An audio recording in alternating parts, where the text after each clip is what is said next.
from my grandmother, we derived a very strong sense of a European life in the sort of fullest sense. I mean, the family moved between Paris and Berlin and Warsaw, and Asch himself traveled to St. Petersburg and Moscow, and they lived in the south of France for a time. And he was really a kind of quintessential European.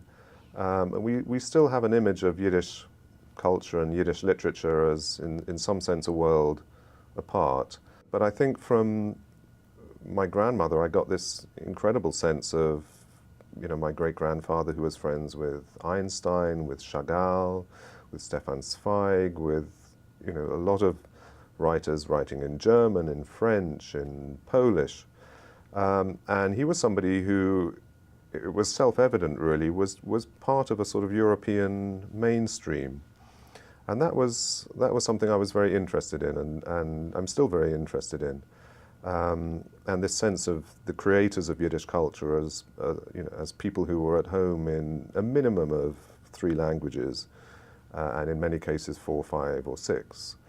And they were hugely well-read, cosmopolitan figures. Many of the Yiddish writers moved all over the place, ending up in America or Israel usually, but having lived all over Europe and been exposed to all sorts of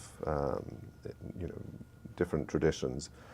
So that was something that I think, a curiosity I took from quite an early age, without really understanding somehow in a more mature way what had brought that about. But it was clear to me just from seeing the photographs around my grandmother's apartment, that these were it's a sort of high European culture, and that's an interesting thing to weigh up and explore.